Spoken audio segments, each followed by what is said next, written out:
엄마, 나 가게 안 하고 싶은데. 너 가게 해봤니? 너 음식 만들어봤니? 인테리어는, 집기는, 일할 사람은, 운영은, 가게 자리는, 세금은! 너 돈이 있니?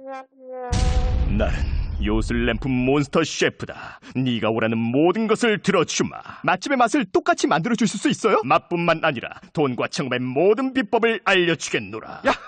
이젠 걱정 고민 끝! 네이버 검색창에 몬스터 셰프라고 쳐주세요. 상담 문의 02-458-8838. 몬스터 셰프! 엄마! 가글 했는데 입에서 뭐가 나왔어! 그거 올리덴탈 체크 가글이라 그런겨. 지금 쓰고 있는 가글 사용 후 확인해 보셨나요? 무색소, 무알콜, 무계면 활성제의 올리덴탈 체크 가글은 쉽게 나온 입안의 이물질을 눈으로 확인할 수 있습니다. 딴지마켓에서 판매 중입니다. 고민을 넣어주는 친구 쇼한 침대. 쇼한 침대가 고민을 들어준다고? 편안한 저자리의 친구 쇼한 침대. 그렇게 편안하니? 머리부터 발끝까지 너무나 포근한 느낌. 오늘부터 내 친구 쇼한 침대. 어디에 있다고? 딴지마켓에 있네. 영어 실력만 향상되는 게 아니라 이러다 정말로 인생이 바뀔 것 같다. 무한도전 김태호 PD 강력 추천. 통역사 출신 영어 독학의 신이 알려주는 궁극의 영어 마스터 비법. 영어책 한 권 외워봤니? 영어책 한 권이 통째로 복사됩니다. 영어책 한 권 외워봤니? 위즈덤 하우스.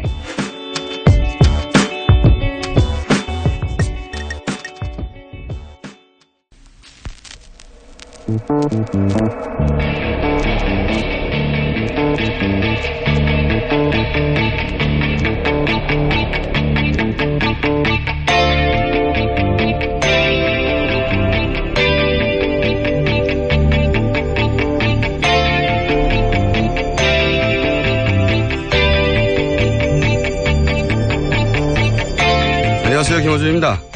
어제는 세월호 참사 만 3년이 되는 날이었습니다. 1989년 4월 15일 영국 셰필드에 있는 힐즈버러 스타디움에서 FA컵 준결승전이 열렸습니다. 이 경기를 관람하기 위해 2만 5천 관중이 몰리면서 BBC가 생중계하고 있는 가운데 96명이 압살을 당했습니다. 당시 영국 경찰은 평소와 다르게 현장을 제대로 통제하지 않았고 이 사고에 직접 원인을 제공했습니다. 하지만 공권력은 이를 철저히 숨겼고 그 유가족들에게 독립적인 수사권이 부여되고 사고 진상이 밝혀지기까지 무려 20년이 소요됐습니다.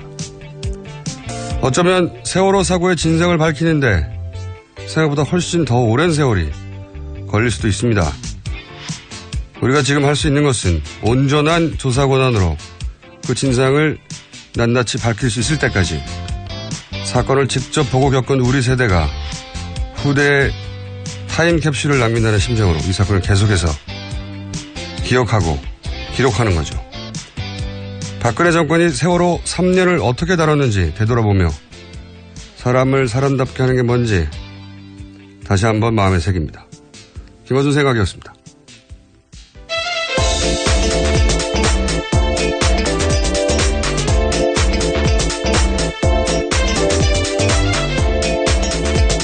시사인의 김은지입니다. 자, 월요일 아침인데 힘들지 않으세요? 네, 월요일이죠. 네. 목이 잠겼습니다, 저도. 항상 잠기는 목인데 월요일은 조금 더 잠겨요. 자, 첫 번째 뉴스는요? 네, 어제 미국 백악관 한 외교보좌관이 마이크 펜스 부통령 방한에 동행해서 전용기를 타고 오면서 한 말이 화제가 되고 있습니다. 사드의 한반도 배치 및 완료 및 운용 시점을 묻는 기자들의 질문에 5월 초 차기 대통령을 뽑는데 한국의 다음 대통령이 결정하는 것이 맞다 이렇게 밝혔거든요. 이건 뭐 미국 입장에서 당연한 얘기죠. 예. 예, 그 보도에 대해서요 우리 외교부가 사실상 부인했습니다. 그러면서 사드 배치의 구체적인 시기와 관련해서는 국방부에 문의하길 바란다 이렇게 밝혔습니다. 사드 관련해 나온 기사 중에 가장 웃긴 기사 같아요, 이게. 왜냐하면은 미국으로서는 이게 당연한 입장이거든요. 한 달도 안 돼서 이제 새로운 정권이 들었으니까 한국의 다음 정권하고 다음 대통령이 결정하는 것이 맞다. 이렇게 말할 수밖에 없죠. 그럼 미국이 다음 정권을 무시하고 그냥 우리들 하고 싶은 대로 하겠다. 말이 안 되잖아요. 예? 금방 새로운 대통령이 뽑히는데. 근데 이런 말이 나오니까 우리 외교부가 반박을 했어요. 우리 외교부가 아니다. 다음 정권 상관없이 하겠다. 예. 우리 외교부 말 들으면 이 미 행정부가 종북인 거예요. 지금. 네. 예. 미국보다 더 미국 편인 게 우리 외무부 입장인 거예요, 지금. 그리고 외무부가 일개 부처가 뭐라고 다음 정부를 대신해서 미국 입장하고도 다르게 미리 이렇게 할 거라고 말을 합니까? 예, 이게 물론 논란이 되니까요. 부통령 대변인도 비슷한 입장을 발표하긴 했습니다. 이게 진짜 웃긴 기사예요. 예. 미국에서 부통령하고 방한한 외교보좌관이 한국의 다음 대통령이 사드는 결정하는 것이 맞다고 그랬더니 우리나라 외교부가 아니라고. 예. 코미디입니다, 코미디. 자, 다음 뉴스는요? 네, 고영태 씨가 지난 15일 새벽 3시경에 구속됐습니다. 이 기사는 저희가 계속 관심을 가지고 지켜볼 기사인데, 왜냐면 이제 검찰, 저도 궁금해가지고 이상한 기운이 느껴진다고 계속 말씀드렸는데, 궁금해서 검찰에 계신 분들하고 이제 고위 관계자 얘기를 들어보니까 검찰 내부에서도 엄청 반발이 심했다고 해요. 그러니까 검찰과 특검 수사에 이렇게까지 협조한 사람을 이러는 경우가 어딨냐고. 자기들 생각에도 이상한 거죠. 예. 그래서 이제 기존 수사팀이 반발해서 다른 팀에서 구속영장은 쳤고. 그렇죠. 첨단 수사 일부랑 네. 형사 7부가 했습니다. 근데 이제 이건 오래전부터 구 여권 쪽에서 지속적으로 요구했던 사안이라고 해요. 그러니까 근데 이제 대선 국면 들어서면서 그 요구 강도가 더 세졌고. 예, 지난주 재판에서 최순실 씨가 비슷한 이야기 했습니다. 고영태가 구속되지 않아서 억울하다. 이런 이야기 직접 했거든요. 구 여권에서 지속적으로 요구했던 사안인데 특검 진행 기간에는 이렇게 할 수가 없었고. 근데 이제 김수남 검찰총장이 어차피 자신의 임기가 대선 이후 끝난다고 보고 총대를 메고 구속영장 지시를 내렸다고 그렇게 알려져 있고요. 예. 구여권이 고영태 구속영장을 원했던 것은 지금의 구도, 이 구도를 뒤집을 소재가 없잖아요. 너무 없기 때문에 지금 뭐 전통적인 북풍도 거의 선거 영향을 주지 못하고 있고 그래서 이 구도 자체를 만든 박근혜 탄핵, 이 탄핵 명분을 희석시켜보려는 시도죠. 네, 그런 시도인데 그래서 이제 탄핵은 오래전부터 기획된 거다. 이게 소위 친박 사이트에서 계속 흘러나오는 음모론인데 거기 꼭 필요한 구성 요소로 고영태 씨의 구속이 필요했던 거죠. 네, 구성 요소로. 어쨌든 자유한국당에서 이제 기획 탄핵설 앞으로 계속 나올 거라고 봅니다. 고영태 씨는 전략이 희생양이 된 거고 구여권의 어떤 마지막 저항과 같은 그런 상징 같은 사건이라 앞으로 계속 지켜보겠습니다. 자, 다음 뉴스는요? 어제 이종구 바른정당 정책위원장이 사견을 전제로 말을 했습니다. 오는 29일 투표용지 인쇄 전까지 지지율이 오르지 않으면 유승민 후보의 사퇴를 건의하겠다 이렇게 밝힌 건데요. 또한 국민의당 안철수 후보 지지에 나서야 한다 이렇게 말하기도 했습니다. 이거는 제가 아는 한 우리 헌정사에서 두 번째요. 그러니까 공당이 대선 후보를 절차적 하자 없이 선출을 했는데 그런데 이제 지지율이 낮다고 당내에서 자당의 후보를 교체하거나 혹은 사퇴하거나 이 이야기가 나온 건 첫 번째는 2001년에 노무현 후보가 당시 선출이 됐는데 지지율이 확 떨어졌어요. 어느 순간에.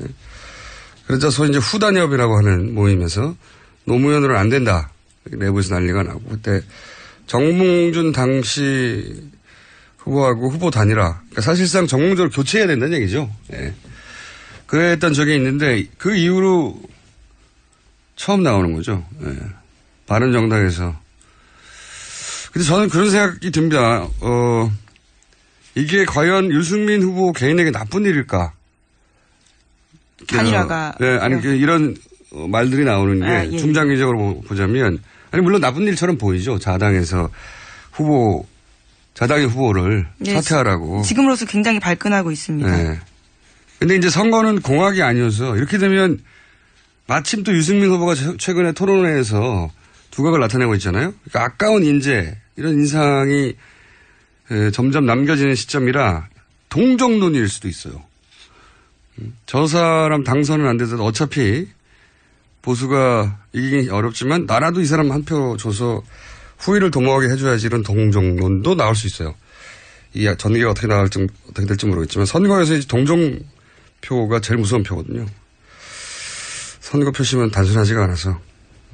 어쨌든 유승민 후보의 고난이 유승민 후보의 자산이 될 수도 있는 게 희한하게도 선거 민심이라.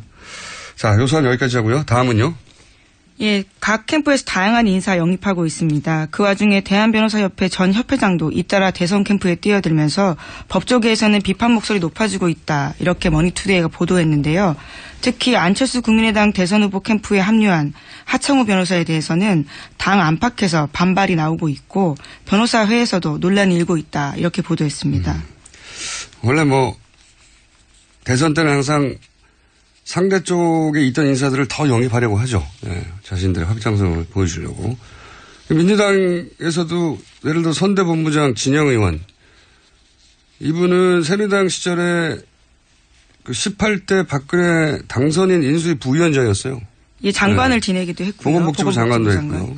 따지자면 구역권의 핵심 인사죠. 그러니까 구역권 인사가 뭐 여기저기 들어갔다고 해서 그 자체로 제가 보기엔 공격 포인트가 되기는 어려운데.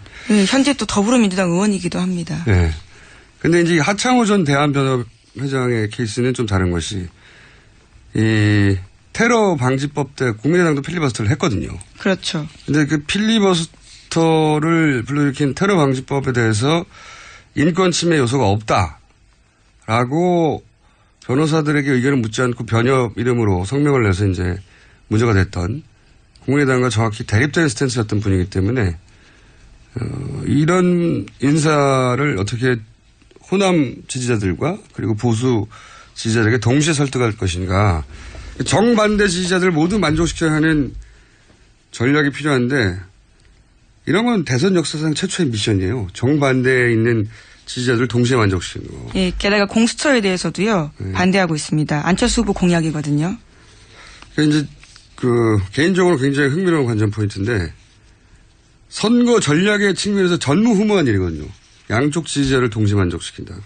만약 이 일을 해내면은 어쨌든 선거 전략사에 있어서 대단한 업적이라고 보고 그만큼 어려운 미션에 지금 처해 있어요. 자, 다음 뉴스는요.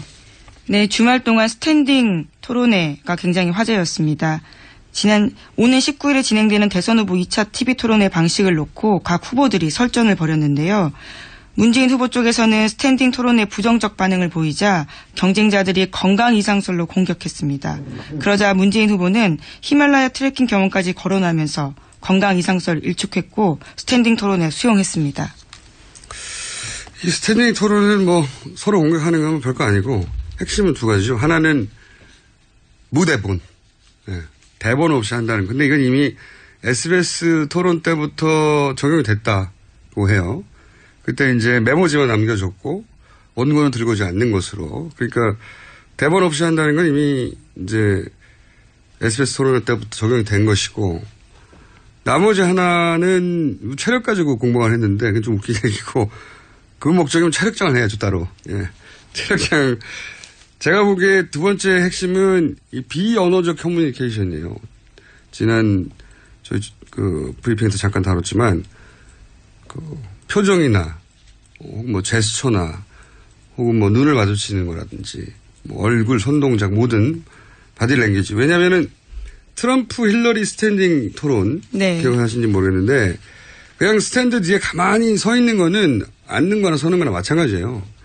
중요한 거는 그때 기억해 보시면 보신 분들은 기억하겠지만 이분들이 이제 스탠드 앞으로 나옵니다. 걸어 나와서 온몸을 써가면서 자신의 의사 전달을 그렇죠. 예. 의사 전달을 비언어적 커뮤니케이션 능력이 드러나게 프레젠테이션을 했거든요. 그러니까 KBS에서 스탠드 앞에 있는 단상 쭉 있는데 그걸 떠나서 앞으로 아예 무대 앞으로 나와서 카메라를 정면으로 보고 혹은 돌아서서 상대 후보들을 보고 자유롭게 돌아다니면서 토론을 하도록 룰을 정했느냐, 아니면 스탠딩 그냥 서 있는 서 것만 있기만, 예. 서 있기만 하는 건 아무 의미가 없어요. 예? 룰을 어떻게 정했는지 모르겠는데 단상 앞으로 나와도 되냐 아니냐, 저는 이게 관건이라고 봅니다. 네. 네, 현재 칸막이 토론이라고 해서 방식들을 이미 주최 측이 짜놓고 있는 상황이라고 합니다. 주제 형식과 토론 형식 이런 것들도요. 그러니까 이제 주제는 뭐 상관이 없고, 제가 궁금한 것은 그 스탠드 단상 앞으로 나올 수 있느냐 없느냐, 그런 룰이 없으면 그럼 서 있는 게 무슨 의미가 있어요. 예. 서 있든 앉아 있든 누워 있든. 누워 있는 건 좀 그렇습니다. 제 말은 그 자체는 별 의미가 없다는 거죠. 가만히 있는 거면. 예. 그리고 실제 트럼프 힐러리 할 때도 단상이 있고 그 옆에 의자도 있었어요. 다른 사람 얘기할 때 뭐 합니까? 가만히 서 있으면. 예. 그래서 앉았다 일어났다 했거든요, 그때도. 중요한 거는 서서 한다는 게 아니고, 몸 전체를 써서 할 수 있느냐. 그게 차별점인데, 서 있는 것만 가지고 논란이 되는 건, 이건 웃긴 일이죠. 예. 네, 우선 23일과 5월 2일 날 하는 선관위 주최 같은 경우에는 완전 자유식 스탠딩 토론이라고 합니다. 그 이야기는 완전 자유식이라는 건 그 스탠드를 떠날 수 있다? 이게 그런 것으로 보이는데요. 그 네. 움직임에 대해서까지는 아직 확인을 못했는데 방식은 자유롭다라고 알고 있습니다. 그게 없으면 차이가 없어요. 그게 없으면 뭐 스탠딩이라고 할 이유가 없어요. 여기서 스탠딩이면 그거거든요. 가만히 앉아있지 않고 막 돌아다닌다 의미의 스탠딩이지 서서 한다는 의미가 아니에요. 예. 자, 다음 수는요. 네, 주말 동안에도 많은 여론조사 나왔습니다. 그중에서 여러 여론조사가요. 문재인, 안철수 두 후보 간의 오차 범위 내 벌어진 것으로 드러나서요. 눈길을 끌고 있습니다. 이 얘기는 뭐 저희가 잠시 후에 따로 여론조사 수치를 구체적으로 얘기할 텐데, 추세가 워낙 단기간에 상승했기 때문에 조정 국면이라고 지금 보여집니다. 개인적으로는 이거 분석하는 요인 분석들을 많이 하죠. 뭐 토론의 여파도 얘기하고. 근데 저는 개인적으로 이제 안철수 후보 부인이 안철수 전 보좌관에게 사적 의무를 시킨 사건이 지난주에 파장이 꽤 있었는데, 이런 건 사회생활을 해본 성인이면 한두 번씩은 겪어본 스트레스 중에 하나거든요. 그러니까, 상사의 가족, 공식 위계하고, 상사 사적 관계가 짬뽕이 되는. 근데 캠프에서 가장 힘든 게 후보 가족과 관련된 이슈예요. 후보 가족하고 직접 관련이 되면 캠프에서 뭐라고 딱 야박하게 대응을 하고 요구하기 힘들어요. 캠프 후보 자신의 문제라. 이런 사안은 후보가 판단해야 되는데, 지금은 이제 부인이 캠프를 통해 사과하고 안철수 후보 자신도 같은 생각이라고 사과의 뜻을 밝혔는데, 저는 이 정도로는 데미지 컨트롤이 됐다고 할 수 없거든요. 이번 대선의 특징이 이제 거대 담론은 아니고 이렇게 일상 레벨 사안들이 자꾸 팔을 흔드는 건데, 지금보다는 훨씬 더 강력하게 대처를 해둬야 되는 사안이라고 보이는데, 제가 보기에는 아직 데미지 컨트롤이 안 됐는데, 저의 조언을 들을 리가 없지만, 제가 보기에는 더 중요하게 대처해야 되는 사안입니다, 이건. 이 정도로 넘어가면 캠프의 실수라고 보이는데. 자, 다음 뉴스는요? 네, 국정원 댓글 사건 오랜만에 다시 등장했습니다. 국정원이 알파팀이라는 민간 여론조작 조직을 운영한 정황이 드러났다라고 한겨레 21이 보도했습니다. 알파팀. 예, 알파팀이라고 해서요. 인터넷에 글을 쓰고 그 활동의 대가로 게시물 하나에 25,000원에서 5만 원 정도의 원고료를 받았다라고 합니다. 그래서 한 달에 50만 원, 60만 원 정도 벌었다라는 거고요. 20대는 25,000원, 30대는 5만 원, 뭐 이렇게. 네, 뭐 나이 차별이 있는 건지 그렇습니다. 그리고 또 여기에 알파팀을 꾸렸던 사람은 김성욱 한국자유연합 대표라고 합니다. 그리고 이런 알파팀의 활동은 당시 국정원장에게 보고가 됐습니다. 그리고 이 알파팀들이 가짜 뉴스를 만든 그 사람들이다, 이 뉴스도 있었죠. 네, JTBC가 어제 보도했습니다. 특히 한국자유연합 사무총장인 홍모 씨는 최근 친박 지파에서 태블릿 PC 조작설 등 가짜 뉴스를 퍼뜨려온 노커들배를 발행하고 있다라고 합니다. 그러니까 이제 이게 지난 대선에 속칭 시발단이라고 국정원의 직원들과 직접 연결해서 여론조작 댓글을 달았다. 그 사건이 있었잖아요. 예, 김모 목사 같은 경우에는 실형까지는 아니고요. 유죄를 받았습니다. 그런데 국정원이 이제 이 댓글 조작 사건에 대해서 철저하게 반성하고 다시는 이런 일이 없도록 하겠다라고 했죠. 공식 입장을 냈는데 이 지금 나온 알파팀 뉴스를 보면 국정원 내부의 팀을 외주화했을 뿐 여전히 이 일을 하고 있고 실제로는 최근에 가짜 뉴스를 퍼뜨리는 이런 노코딜베 같은 발행과 직접 연루되어 있다. 이런 기사잖아요. 예. 댓글 시발단은 그 운영 형태가 외주화했을 뿐 계속하고 있다. 이렇게 말할 수 있는 기사가 직접 증언이 처음 나온 거죠. 예. 최근에 그 각종 커뮤니티를 보면 이런 사람들이 다시 활동하고 있나? 하고 의구심이 드는 활동들이 보여요. 이 뉴스는 제가 보기엔 조금 더 디테일한 게 나올 것 같습니다. 예, 물론 지금 드러난 국정원 알바 부대인 알파팀 같은 경우에는 2008년에서 2009년 활동했다고 하는데요. 네. 이들 중 일부가 여전히 가짜뉴스 만들고 있다고 한다면 가능성이 높은 거죠. 연결고리가 이제 처음으로 나온 거죠. 예. 그 알파팀에서 활동했던 사람들의 증언인 거죠. 직접 증언인 거죠, 이게. 예, 당사자 팀의 일부였던 한 조직원의 이야기입니다. 그러면서 다양한 증거들을 보여주는데 통장 사본이라든지 지시 내역들, 이메일 내역도 보여줍니다. 그동안 했던 일들. 예. 그리고 본인 이야기로는 국정원장에게 보고가 됐다고 하고. 예. 그리고 그 팀의 일원이었던 사람들이 지금 노컷일베 같은 가짜뉴스를 운영한다는 거고. 인물이 겹친다라고 합니다. 알겠습니다. 오늘은 여기까지 할까요? 네. 지금까지 시사인의 김은지였습니다. 감사합니다. 여성 여러분, 골반이 삐딱하면 허리가 아파요. 아랫배가 나와요. 골반이 바로서야 건강도 아름다움도 바로섭니다. 바디로직을 입으세요. 토크밴드의 입체적인 탄력이 틀어진 골반을 바로잡습니다. 간편하고 확실한 골반 교정 타이즈. 바디로직. 삐딱한 남성 골반에도 역시 바디로직. 바디로직의 효과를 못 느끼셨다면 100% 환불해드립니다. 자세한 환불 조건은 홈페이지를 참조하세요. 굶고 뛰고 땀 빼고 다 해봤다. 그래봐야 소용없었다. 다이어트는 결국 먹는 게 문제다. 동결건조 채소와 곡물, 단백질 그리고 효소와 비타민, 미네랄로 만든 다이어트 전용 그린 스무디로 하루 한두 끼만 바꿔 드세요. 검색창에서 비타샵을 검색해주세요. 아무도 묻지도 따지지도 않고 가입하셨다고요? 보험은 너무 어려워요. 걱정 마십시오. 마이보험 체크가 도와드립니다. 1800-7917 마이보험 체크로 지금 전화주세요. 1800-7917 이미 가입한 보험이나 신규 보험도 가장 좋은 조건을 체크해서 찾아드립니다. 인터넷 한글 주소 마이보험.com 또는 카카오톡에서 아이디 검색 마이보험을 친구 추가하여 상담하실 수 있습니다.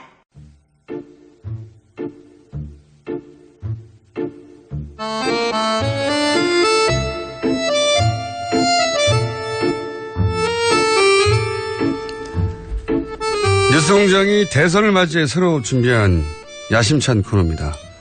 내부자 둘만 있었는데 이제 내부자가 너희입니다. 내부자 너희. 자유한국당 원내 대변인 정태욱 의원 나오셨습니다. 안녕하십니까? 예, 안녕하십니까? 예. 국민의당 원내 수석 부대표 김관영 의원 나오셨습니다. 안녕하십니까? 네, 안녕하세요. 김관영입니다. 예. 지난주에 저희가 이 코너를 처음 하고 나서 안민석, 김성태 코너로 바꿔야 된다고 이걸로. 그 코너는 이제 갔다. 새로운 코너가 떴다. 반응이 뜨거웠어요? 열심히 하겠습니다. 주변에서 혹시 이 방송을 듣고 뭐라고 안 하시는 거예요? 제가 김호준 공장장님 방송 나가는 거에 대해서 걱정하는 사람들이 많았습니다. 많았겠죠. 네. 제가 다들 걱정합니다. 다들. 그 이야기했습니다. 김호준 공장장님이 저들 평소 때 머리에 뿔 난 줄 알 때 실제 뿔은 안 나 있고, 네. 수염이 많더라. 네, 그렇게 얘기했습니다. 그 정도밖에 얘기 안 하셨어요? 예. 만나봤더니 마음이 들더라든가. 뭐. 꼭 안아주었어, 뭐라든가. 방송 끝나고 나서는 뭐라고 하시던가요? 잘했다고 하시죠? 잘했다기보다도, 제 집사람이 그래서 무난히 넘어갔네 소리 합니다. 그럼 잘한 거죠. 네. 가장 날카로운 비판자들이 가족인데, 그죠? 맞습니다. 네. 네. 김관영 의원님은 어떻게? 저는 뭐 방송 끝나고 왜 이렇게 좀 밀리더라. 왜 이렇게 밀렸냐? 네, 어떻게 정태욱 의원님한테 질질 끌려다니냐. 실책의 얘기를 좀 들었습니다. 누구한테 그런 얘기를 들으셨어요? 가족에게? 제 1번 저희 보좌관들. 보좌관들한테. 그래서 마음을 다 잡고 왔습니다. 오늘 좀 봐주십시오. 자, 이번 주 이거부터 얘기해 볼까요? 아마도 지난주 이제 TV 토론이 있어서 그런 건지 또는 아무래도 조정 국면이 워낙 급속도로 상승했으니까요. 안철수 후보가 뭐 이례적으로 엄청난 속도로 상승했기 때문에 어쩔 수 없는 조정 국면인지 여론조사 수치가 이제 조금씩 변동의 어떤 추세가 있어요. 그렇죠? 네. 이유가 뭐라고 생각하십니까? 일단 정태근 의원님. 여론조사상으로 본다면은 우리 안철수 후보 지지율이 조금 이제 정체되고 모름무응답이 좀 증가했는 것 같습니다. 그걸 뭐 우리 그 자유한국당 입장에서 해석을 한다면 나무 집에 가 있던 우리 이 보수표들이 이 아직까지 집으로까지는 안 돌아오고 최소한 거리로까지는 나왔다. 거리로 다시 나왔다. 이렇게 생각을 합니다. 그래서 그것이 지금 이제 그 모름무응답이 좀 늘어났고 그리고 또 한편으로는 중요한 변화가 있는 것이 가출했던 게 길로 다시 나왔다. 예, 길로 들어왔다. 나무 집에 갔다가 이제 길거리까지 나왔다. 아직까지 이제 우리 집으로까지는 아직 들어오지는 않았는 그런 상태이고 지난번 그 재보궐선거 때에 사실 재보궐선거 전에 그 자유한국당 그 TK 지역의 지지율이 뭐 14% 15%였거든요. 그런데 실제로 막상 투표를 하니까 40%인지 50% 정도 득표를 했습니다. 물론 대선하고 그 재보궐선거는 투표율 자체가 재보궐선거는 30%밖에 되지 않고 대선은 한 6, 70%까지 가니까 단순 비교는 하지는 못하지만은 그러나 숨어 있는 또 집에는 있지만 숨어 있는 이 그 보수표들이 많다라는 것을 확인하는 한 주가 아니었는가 저는 그렇게 생각합니다. 자유한국당 입장에서 희망을 본 한 주다. 예. 그러니까 가능성 정도. 집은 왜 나왔을까요? 그러니까 이제 지난번 가장 중요한 이유야 뭐 잘 알다시피 그 탄핵 심판의 영향이고 그 과정에서 그건 남의 집에 간 이유고 제 말은 다시 길거리로 나온 이유가 지난주에. 그러니까 지금 그 홍준표 후보께서 사실상 후보로 선출되고 난 이후에 경남도지사직을 사퇴를 하지 않는 바람에 선거운동을 사실상 못했지 않습니까? 셀프 디스인가요? 예. 그 이유가 아마 가장 컸는데 이제부터 본격적으로 대선 TV가 그 토론이 이루어지고 또 운동이 되니까 이제 그 어느 정도 나무 집에 가 있던 게 그 최소한 길거리 정도로 나와 있는 정도가 아닌가 저는 그렇게 생각을 합니다. 알겠습니다. 반론을 또 해 주시죠. 저희는 어쨌든 양강 구도인 것은 확실한 것 같고요. 이제 여론이 쭉 올라오다가 사실은 이번 주에 저희가 좀 골든클로스가 생겨서 역전했으면 참 좋았을 텐데 약간 주춤합니다. 조금 아쉬움은 있습니다. 그러나 뭐 저는 스스로 좀 돌아볼 수 있는 계기가 되지 않았나. 이 정도 타이밍에 한번 돌아보는 게 낫다. 네, 맞습니다. 막판에 이렇게 돼버리면 뭐 뒤집지도 못하고 끝나지만 뭐 오히려 저희가 왜 이렇게 정체되어 있는지 등등에 대해서 좀 스스로 돌아볼 수 있는 정체는 굉장히 희망적으로 해석하신 거고 지금 하강 쪽 아닙니까? 하강은 아니고요. 하강은 아닌가요? 네. 실제로 보면은 제가 볼 때는 뭐 지난주에 저희가 조금 뭐 유치원 문제 젊은 엄마들이 좀 많이 화가 나가지고 그렇게 한 면이 있습니다. 저희가 보니까 남자 쪽에서는 상당히 괜찮은데 남자와 여자가 특이하게 지난주 조사에서 여자가 13%가 더 낮습니다. 그걸 보니까 여성분들이 굉장히 화가 좀 많이 났구나라고 하는 걸 객관적인 지표로 나타나고 있어서 또 여심을 잡을 공약을 비장의 카드를 지금 준비하느라고 제가 아침 5시까지 일했습니다. 준비한 곡을 공개 좀 해주세요, 그러면. 그거 얘기하면 큰일 나죠. 왜요? 일시에 충격이 상당한 충격을 줘야 되기 때문에. 아니, 저희가 아침에 가장 많이 듣는 방송입니다. 그러니까 여기를 통해서 가장 큰 충격파를 줄 수 있어요. 그래서 어쩌든지 여성분들이 가장 듣기 좋아하는 또 굉장히 이 여성층의 애절하게 생각하는 예. 그런 공약들이 뭐가 있을까라고 예. 하는 것에 대해서 굉장히 고민을 하고 예. 뭐 결혼하고 애 낳고 애 키우고 예. 뭐 이런 것들이 가장 또 힘든 일, 가정 꾸려나가는 것들이 힘든 일 아니겠습니까? 육아 보육. 예, 육아 보육 이런 면에 있어서 좀 뭐 그런 거 열심히 만드셨다니까 고생은 했는데 예. 또 무슨 퍼주기 같은 거 이런 거 좀 하지 마시고 이번 뭐 공약 만든다면은 재원 대책이 없이 자꾸 뭐 퍼주는 거 그 죄송합니다만 좌파들이 특히 아닙니까 뭐 이래 불안하세요?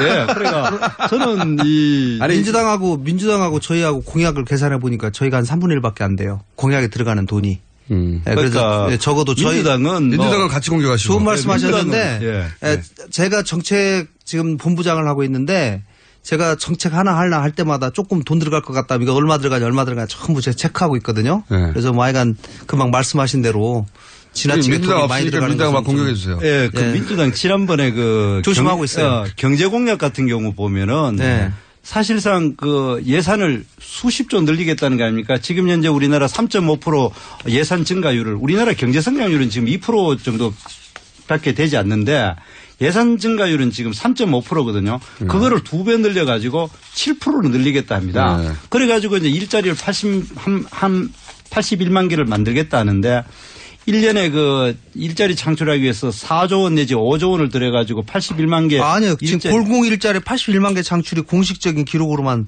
지금 21조 원 나옵니다. 네. 21조 원. 그럼 1년에 4조 원이죠. 1년에 그렇죠. 5년간 나누니까.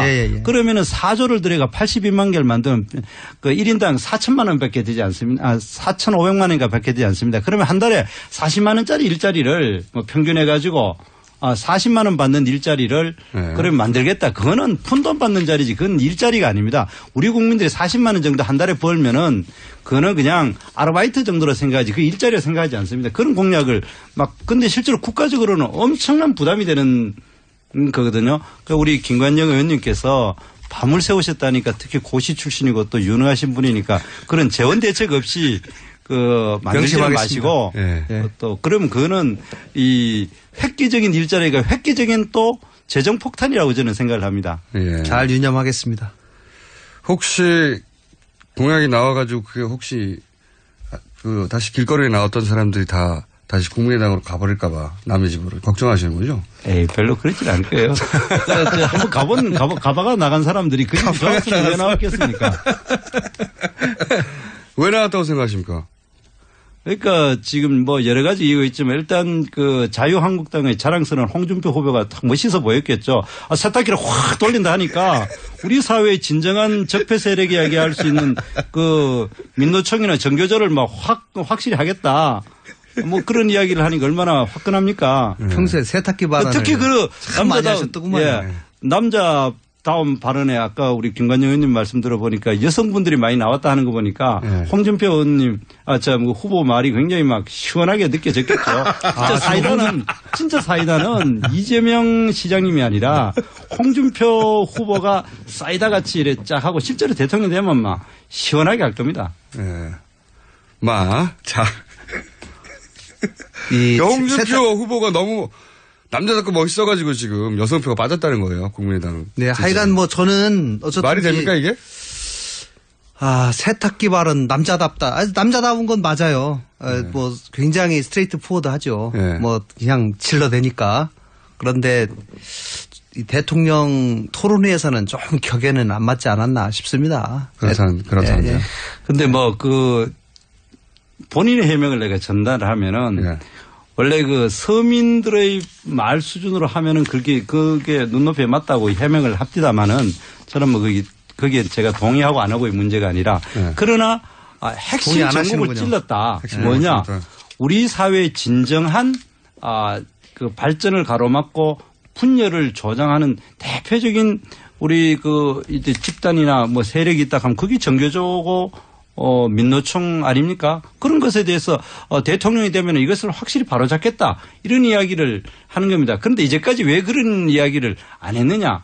우리가 이번 트럼프 대통령에서 보듯이 정치적인 올바름이라고 하는 것 때문에 그런 말을 해서는 안 된다라는 때문에 안 했지 실제로 그거는 많은 국민들이 실질적으로 수긍하고 동의를 할 겁니다. 그런 국민도 있긴 있겠죠. 예. 제 말은 모두가 다 동의하지는 않겠죠. 특히 모두 중에 모두가 아닌 사람 중에 우리 김어준 공장장님도 들어가 있는 게 제가 네. 생각합니다만은 그러나 그런 것에 동의하는 분들이 이건 정말 우리 사회가 새롭게 바뀌려고 하면 그런 것이 필요하다는 것에 대해서 동의를 하지 않을까 저는 그렇게 거기에 생각합니다. 동의하는 분들이 이제 홍준표 후보를 눈여겨보기 시작했다. 예, 저는 그래서 새로운 대한민국을 만들어야 되겠다라는 그런 생각에 동의하지 않는 사람은 없죠. 그러나 그것을 세탁기에 한번 돌려야 되겠다. 네. 이렇게 표현하시면 그러면 세탁기에 들어가야 될 사람도 참 마음이 아프잖아요. 누굽니까? 들어가야 할 사람이. 뭐 스스로 생각하는 사람도 있을 것이고 또 들어갔다 나온 사람도 있고 그러니까 뭐 여러 가지로 힘들죠. 그러니까 저는 김강영 의원님이 여기 오시기 전에 그 공약 때문에 새벽까지 일하시고 1시간밖에 주무시지 못했다고. 네. 그래가지고 오늘 무슨 얘기 하는지 잘 안 들리고 있거든요, 의원님. 아 그래요? 그러니까 더 강력한 한방을 알려주셔야 그 비밀 공약을 아직 공개를 못 하시는 거죠? 예, 조금만 기다려 주십시오. 네. 두 분이 지난 방송 때 실시간 검색어 1, 2를 다투셨어요. 이 사람들 누구야? 왜 이렇게 재밌어? 네. 오늘은 전혀 지금 10등 안에도 못 들어가고 있습니까? 네. 이 정도 수준은 안 됩니다. 그럼 안철수 후보의 당시 토론 자세에 대해서는 어떻게 평가하십니까? TV 토론요? 네. 안철수 후보 정말 우리 항상 바른 생활맨 내지 이래 되니까 한 2번 그냥 어려운 질문만 하니까 빳빳하게 굳어져 버리더라고요. 그러다 가지고 역시 바른 생활맨답구나. 정치적으로 별로 때가 묻지 않아가 저렇게 해가지고 막상 대통령이 돼가지고 공격 몇 번 받아버리면은 열을 내거나 굳어버리지 않을까. 좀 유연성이 부족하지 않느냐. 그래서 이 TV 토론에서의 것이 뭐 실질적인 대통령 업무를 하는 데와는 얼마나 관계는 있겠냐마는 그러나 대통령다운 모습을 보여주는 데는 많이 미흡하지 않았나 저는 그렇게 생각을 합니다. 반론을 그러면 해주죠. 대통령이 이게 다 이 허허 웃고 허허시실 해야 되는지는 사실은 뭐 사람마다 캐릭터가 다르니까요. 문재인 또 후보가 계속 웃었기 때문에. 네. 근데 어쨌든지 조금 경직되고 좀 긴장한 것은 사실인 것 같아요. 그거는 뭐 제가 보니까 근데 안철수 후보가 이제 대통령 후보로서 TV 연설을 다른 사람과 같이 동시에 출연한 건 처음이거든요. 토론회. 네, 토론회에. 그동안은 개인적으로 한 것은 여러 번 있었지만 여러 명이 같이 보면서 이제 공격을 받다 보니까 그런 것에 대한 익숙하지 못한 면이 분명히 있었던 건 사실인 것 같고 그러나 금방 말씀하신 것처럼 오히려 저 가보니까 끝난 다음에 야, 참 사람이 거짓말 안 할 것 같아서 난 참 좋더라. 예, 뭐 그런 인상을 많이 받았다라는 그런 얘기도 많이 들었어요. 국민의당 지지자들끼리 모여갖고 이야기하는 겁니다. 예, 어쨌든지 저희는 뭐 첫 토론이었기 때문에 몸풀기였다라는 생각을 가지고 있고 아마 두 번째, 세 번째 가면서부터는 훨씬 더 콘텐츠 있는 그런 모습들을 보여줄 것이다. 저는 그렇게 생각합니다. 근데 토론을 보면서 이 자리에 민주당 의원들이 안 계셔가지고 좀 뭐한데 정말 우리 문재인 후보. 문재인 후보는 이름 생각 안 나세요? 예. 문재인 후보는 순진하다. 특히 북한을 바라보는 시각이 저렇게 순진할 수가 있는가.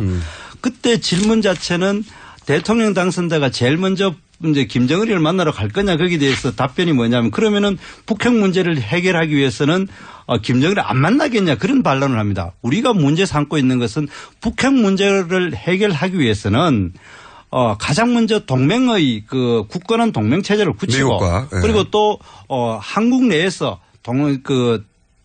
이 안보에 대한 태세를 굳건히 하고 중국에다가 북한을 압박할 수 있는 수단이 뭔가를 여러 가지를 조율하고 난 다음에 마지막에 가서 김정은을 만나가 너 이렇게 확실히 하라고 이야기를 하는 이것이 원래 순서인데도 불구하고 미국과는 이야기조차도 동맹의 의사를 무시하고 중국과는 아무런 조치도 않고 제일 먼저 김정은을 만나러 가겠다는 것 자체를 문제를 삼았는데 전혀 동문서답을 하면서 굉장히 그분이 하나 확실한 거는 굉장히 잘 웃으시더라고요. 연습 많이 하신 것 같아 보이던데. 능수능란 하신 거죠. 그러니까 A라는 질문을 받으면은 A에 대한 답을 안 하면 모범생은 내가 잘못하는구나 이런 생각을 하는데 오히려 A에 대해서 답을 안 하고 B에 대한 답을 해버려요. 이런 식으로 빠져나가는 거죠. 그러니까 우리 할 말만은 토론에 이제 능숙하다는 얘기죠. 우리 하고 싶은 말이 많은 홍준표 후보께서는 또 다른 주들은 넘어가가지고 피한 것처럼 보였는데. 피한 거 맞죠. 갑자기 당해가지고. 그럼 실제로 중요한 거는 네. 만나는 순서입니다.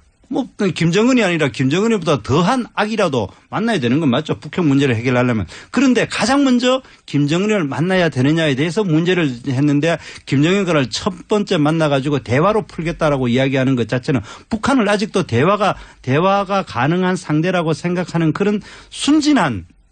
장 의원님 예. 이렇게 길게 설명하시는 거 보니까 그게 좀 상처가 됐나 봅니다. 그죠? 홍준표 후보가 바로 재반론하지 않고 마치 피하는 듯한 느낌을 줘서 그죠? 제가 보니까 참 안타까웠어요. 이거는 홍준표 후보한테 할 말 아닙니까? 지금 하시는 지금 이거를 왜 그렇게 답을 못했어요? TV 토론단장을 하셨어야 되는데 잘못하셨네. 이 방송이 청취율이 높다고 하니까 한번 이야기를 했습니다. 홍준표 후보님을 디스하신 것 같아요 방금. 왜 그렇게 못했냐고. 그렇지 않고 그 뒷얘기를 확실히 전하는 거죠. 자. 유승민 후보 사퇴론이 갑자기 불거진 것에 대해서 어떻게 생각하십니까? 두 분 모두. 저는 뭐 남의 당에 대해서 뭐 쟤라 이래라 쟤라 감 나와라 판 나와라 할 수는 없는데 저희 당으로서는 사실 별로 유쾌하지는 않습니다. 왜 그렇습니까? 그 얘기 나오면 꼭 뭐 또 국민의당하고 뭐 손잡으려고 그런 거 아니냐. 뭐 뒤에서 그런 사람도 하려는 거야. 또 이런 얘기가 또 이제 민주당에 또 그런 얘기 해요. 근데 저희는 초지일관 스스로 하겠다. 계속 얘기하거든요. 국민의당은 아무런 얘기 안 했는데 네. 바른정당 내 일부 의원들이 자꾸 국민의당 얘기를 하는 거죠 지금. 네. 그런 구도입니까? 그러니까 자기들 입장에서는 별로 가능성이 안 생기니까 네. 야 이렇게 가가지고 우리 선거 10% 득표율 10%도 안 되면은 선거 비용도 보전 못 받고 완전 당 쫄딱 망하는데 야 뭐 좀 일방적인 러브콜인 겁니까? 짝사랑입니까? 지금 상황은 그런 거죠. 네. 그런데 저희들로서는 솔직히 별로 반갑지는 않습니다. 반갑지는 않다. 네. 이거 자유한국당 입장에서는 아니 같은 보수인데 일로 안 오고 또 남의 집 가냐고 그럴 사안 아닌가요? 저는 이정구 정책위 의장이 바른정당에 그렇게 이야기를 했다는 것에 대해서 거기 뭐 사석에서 또 밥 먹으면서 했기 때문에 얼마나 진심이 전달됐는지는 모르지만 언론 보도에 된 것만으로 이야기한다면 참 저는 바른정당에 대해서 바람직하지 않다라는 생각을 합니다. 두 가지 이유가 있는데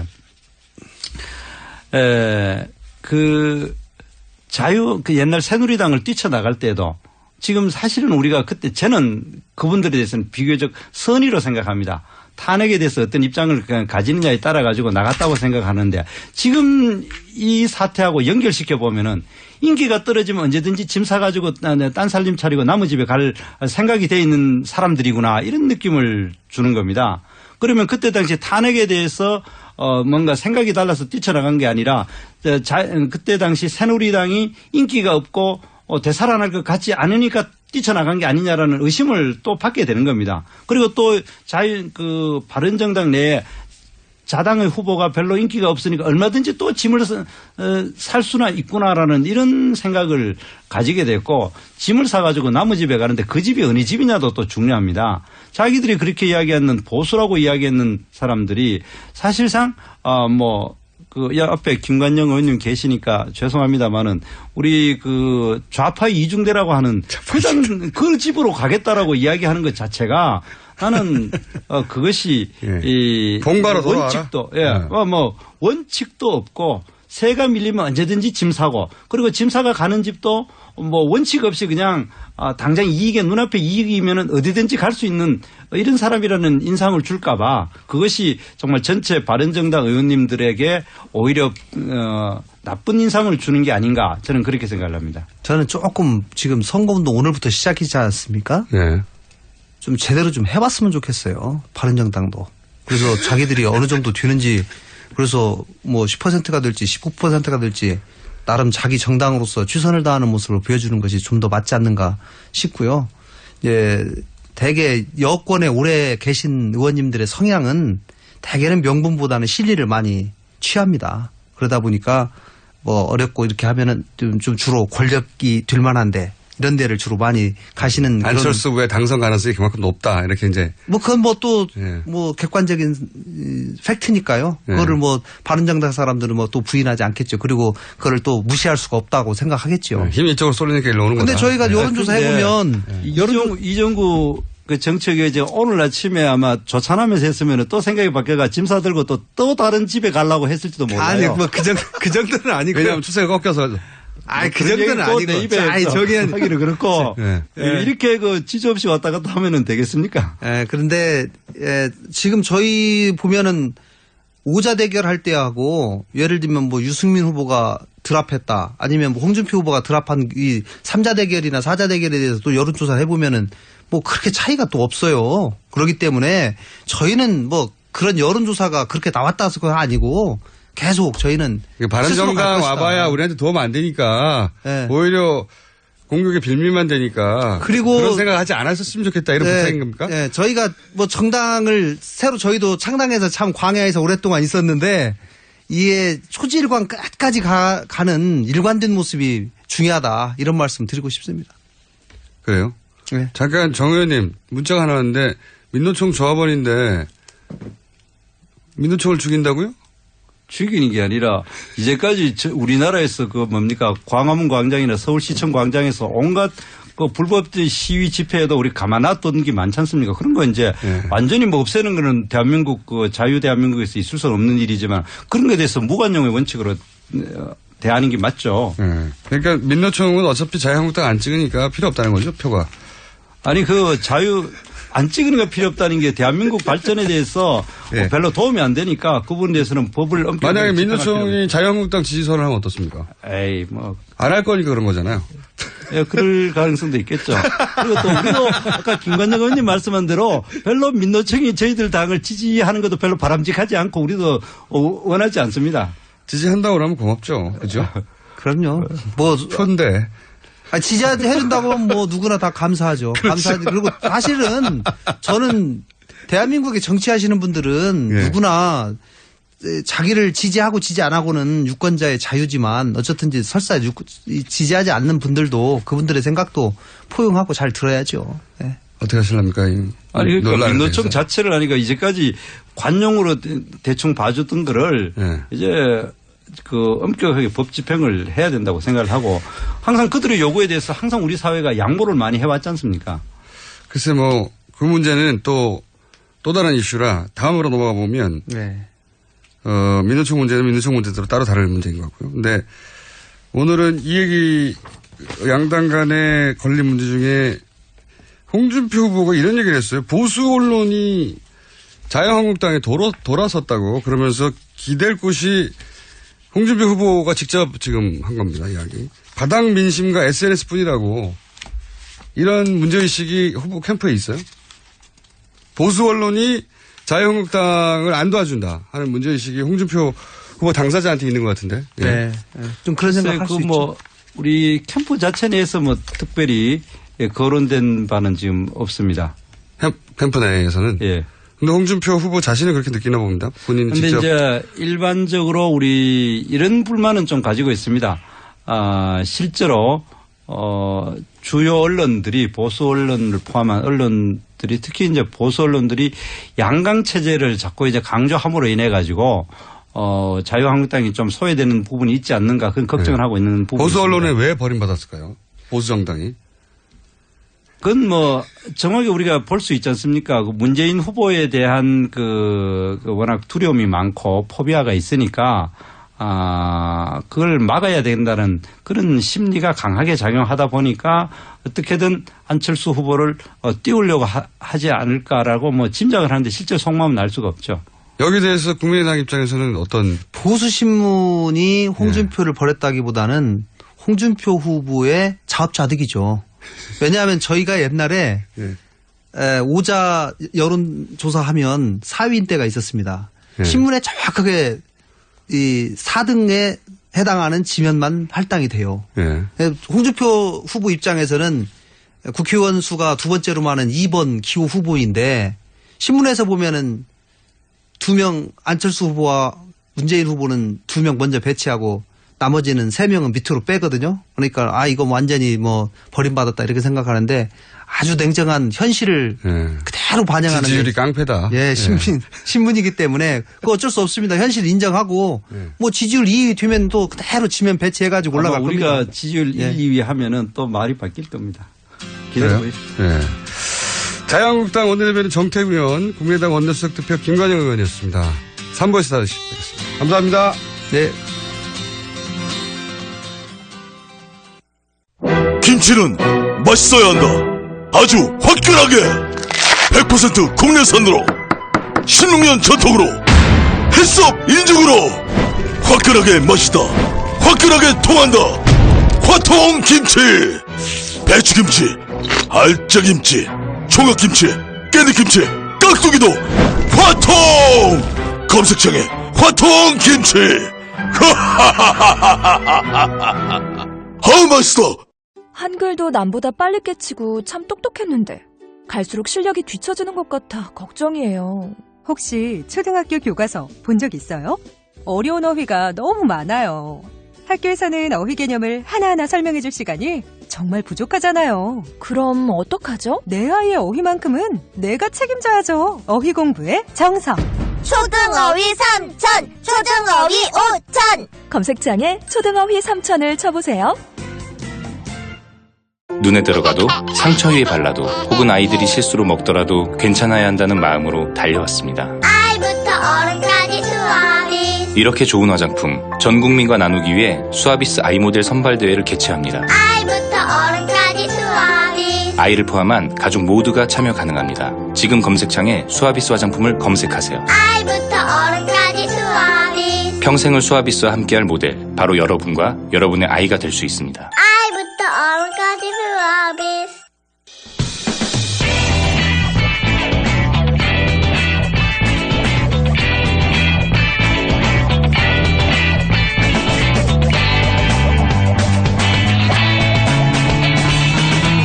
김어준의 뉴스 공장.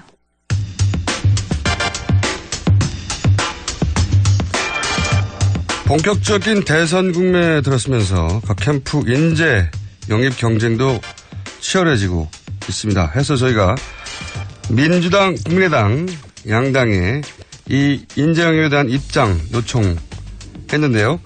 국민의당은 오늘은 논평하지 않겠다고 해서 오늘은 민주당 입장 먼저 들어보겠습니다. 이에 대한 반론이 있다면 국민의당 입장 다 함께 듣기로 하고요. 먼저 유은혜 더불어민주당 선대위 수석 대변인 연결해 보겠습니다. 안녕하세요, 의원님. 네, 안녕하세요. 네, 민주당에서 국민의당 영입 인사에 대해서 문제 제기를 했는데요. 어떤 부분이 문제입니까?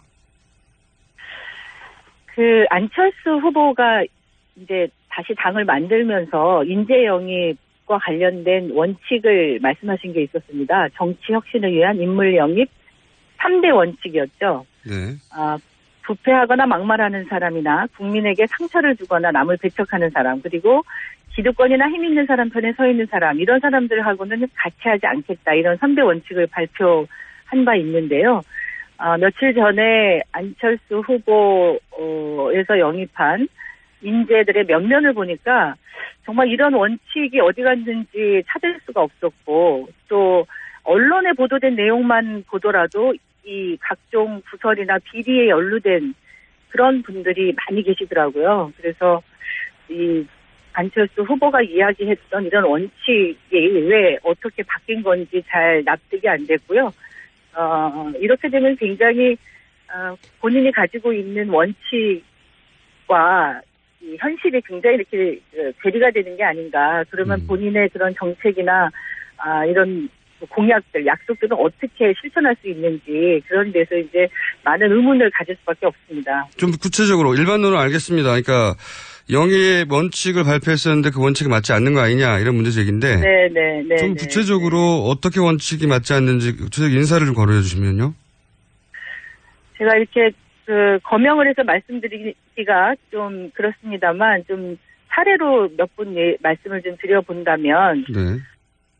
하창우 법률지원단장 영입을 이제 발표를 했는데요. 대한변협 회장 출신의. 예. 전 대한변협 회장 출신인데, 이분은 테러방지법 기억하실 겁니다. 저희가 지난 총선 앞두고 국회에서 굉장히 국민들이 걱정을 많이 하고, 필리버스터를 했었던, 필리버스터를 그냥 며칠 동안 계속 했었는데, 이 테러방지법의 찬성 의견을 개인도 아니고 대한 변협 명의로 새누리당에 전달을 해서 굉장히 크게 논란이 됐었죠. 그리고 안철수 후보는 찬성하고 있는 것으로 알고 있는데, 고위공직자 비리 수사처 설치를 반대하는 성명을 내기도 했습니다. 그러니까 안철수 후보가 공약하고 하겠다고 정책적으로 실현하고자 하는, 본인은 주장하는 그런 고위공직자 비리 수사처라든지 또 반대하는 테러방지법이라든지 이런 것에 대해서 이분은 전혀 다른 입장을 가지고 계신 분인데, 이런 분과 어떻게 함께 할 수 있는 건지, 그리고 김원용 상임 고문 같은 경우에는 공금 횡령과 같은 그런 혐의로 징역 2년을 선고받았던 분이고, 그리고 언론 보도에 따르면 평창 동계올림픽 유치 결정 투표를 앞둔 2010년에 자신의 IOC 부위원장 재도전을 위해서 동계올림픽 유치 방해 활동을 했다, 이런 논란이 일기도 했던 분이고요.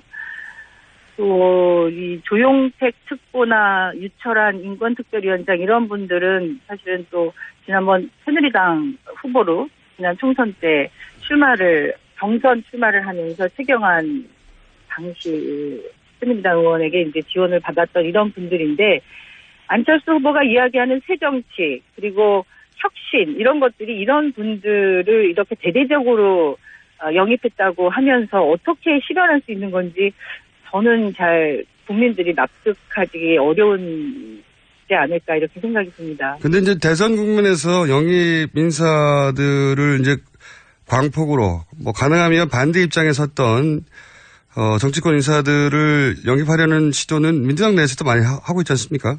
그렇죠. 예.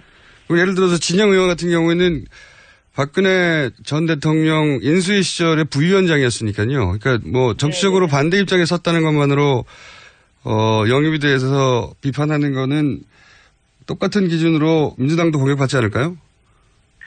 정치적으로 반대 입장에 있었어도 그 입장이 변화가 된 것, 혹은 어떤 그렇게 바뀌었고 이렇게 함께 하겠다고 하면은 그 부분에 대한 좀 신뢰를 줄 수 있어야지 되죠. 예를 들면 그런 문제가 지적이 됐으면 저희도 그런 부분들 지적된 분들이 계셨습니다. 그러면 과거에 그렇게 논란이 되거나 문제가 됐던 부분들에 대해서 사과하고 이것이 정말 국민들이 실망하다 그러면 그 직책을 내려놓고 그냥 백의종군하겠다 해서 실제로 진정성 있게 돕겠다고 하는 것을 국민 앞에 제대로 밝히고 그렇게 전환해야 되는 게 맞다고 생각합니다. 근데 이렇게 문제가 거론되고 제기되고 있음에도 불구하고 안철수 후보는 내가 한 일이 아니다 이렇게 발뺌하는 듯한 모습이고요. 아무도 책임지려고 하지 않고 지적된 문제에 대해서는 뭔가 입장을 표명해야 되는 것 아니겠습니까? 근데 이제 국민의당에서 안철수 후보가 이런 인재들을 다 직접 영입한 건 아닌데, 그런데 민주당이 안철수 후보의 직접 사과를 요구하는 이유는 뭡니까? 직접 사과는 아니거든요. 그러니까 안철수 후보는 지금 국민의당의 후보이고, 후보가 직접 영입을 하지 않았다고 하더라도 후보를 보고 후보를 돕기 위해서 함께하는 사람들 아닙니까? 그러면 직간접적인 일들에 대해서 후보는 책임 있는 태도를 보이는 것이 마땅하고요. 그리고 그렇게 논란이 되는 분들은 스스로 왜 이렇게 본인의 입장이 바뀌었는지, 혹은 과거에 이런 잘못된 일들에 대해서 어떻게 성찰하고 있는지, 이런 것들은 적어도 국민 앞에 보여드려야 되는 것 아닌가요? 지난번에 이제 전인범 전 특전사령관이었던가요? 이 논란이 됐을 때도 문재인 후보가 직접 얘기하지는 않았었던 것 같은데요. 물론이죠. 문재인 후보가 직접 이야기하지 않았지만 전인범 당시 영입됐던 인사가 본인이 스스로 그런 논란이 된 것에 대해서 책임 있게 답변하고 직을 물러나셨죠. 민주당에서 요구하는 것은 이런 논란이 되는 인사에 대해서 당의 입장이나 당사자가 입장을 직접 밝혀야 한다, 이런 이야기인가요? 말하자면? 그렇죠. 이 영입, 저희 같은 경우에는 이제 영입 인사들의 명망성도 뭐 필요하고 중요하지만 국민들의 실제 생활 속에서 전문성을 갖는 각 분야의 적재적소에서 일할 수 있는 분들을 영입하고자 노력하고 있는데요. 예. 그러다 보면 실수가 생길 수도 있고 또 과거에 그런 논란됐던 일들이나 이런 것들 때문에 의문을 가질 수도 있습니다. 그런데 그러면 그런 실수나 잘못을 인정하고 그것을 사과한다든지 본인들이 그런 부분에 대해서 어떻게 성찰하고 있는지를 진솔하게 밝히고 그렇게 영입했던 것에 대해서 우리 이렇게 하겠다 하고 뭐 책임 있는 태도를 보이는 게 저는 필요하다고 생각하는데요. 지금 안타깝게도 국민의당에서 보이는 태도는 문제가 없다 아니면 답변을 그냥 입을 다물고 아무 이야기를 하지 않는 것으로 이렇게 책임을 회피하고 있는 게 아닌가 그렇게 생각이 듭니다. 박 전 대표의 해명에 따르자면 이런 인사들은 직책 없이 순수하게 돕는 것일 뿐이다. 너무 네. 크게 일을 키우는 것이다. 민주당 역시 비슷한 정도의 문제가 있었던 인사들이 있었음에도 불구하고 이런 지적에 대해서는요. 그러니까 순수하게 돕는 것뿐이다. 순수하게 돕는 분들은 얼마든지 많이 계실 수 있다고 생각합니다. 그런데 이분들은 국민의당에서 영입 인사로 기자회견도 하고 발표하고 중요한 직책도 또 이렇게 드리고 했던 분들이기 때문에 그렇게 그냥 순수하게 돕는다라는 말로 가지고서는 해명이 되지가 않지요. 순수하게 돕는 분들이 그러면 꼭 그렇게 어떤 특별한 직책이나 이런 것들을 뭐 다 대대적으로 기자회견까지 하고 이런 일은 좀 아니지 않겠습니까? 알겠습니다. 요 반론은 저희가 국민의당 측으로부터 듣기로 하고요. 마지막으로 민주당에 그렇다면 인재 영입 원칙은 뭔지 정리해 주십시오. 아까도 말씀드렸지만 과거에는 주로 이제 명망성, 상징성을 중심으로 인재를 영입했다면 저희는 이번 선거는 국민들의 실제 생활 속에서 생활 현장을 삶을 바꾸는 정권 교체가 되어야 하기 때문에 그 삶의 현장에서 전문성을 인정받는 다양한 전문가들을 영입해서 예를 들면 얼마 전에 저희가 국민 안전 골든타임을 지키기 위한 안전 전문가들을 영입을 했습니다. 어제 또 세월의 성지기이기도 했는데요. 우리가 문재인 대통령이 되면 그 이후에 약속했던 공약들을 실천하기 위해서 함께 할 수 있는 전문가들 그런 분들을 주로 많이 영입하려고 노력하고 있습니다. 알겠습니다. 오늘 말씀 감사합니다. 네, 고맙습니다. 수고하십시오. 네, 지금까지 더불어민주당 선대위 유은혜 수석 대변인이었습니다.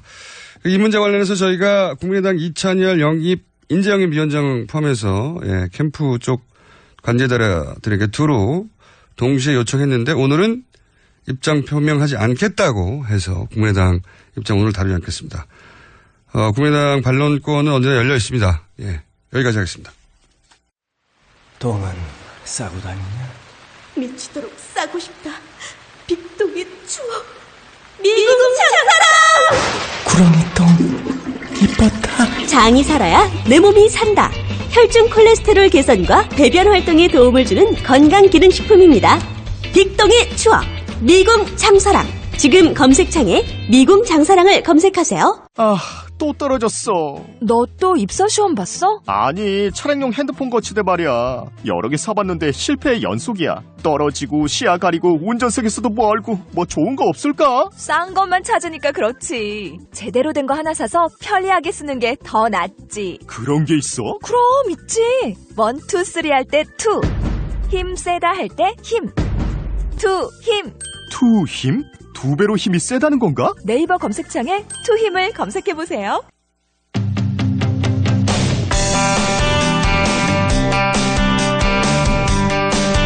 자, 대선 앞두고 저희가 마련한 특별 코너입니다. 지난주부터 하고 있는 대선 판읽기 리얼미터 권순정 조사 분석실장 오늘도 나오셨습니다. 안녕하십니까? 안녕하십니까?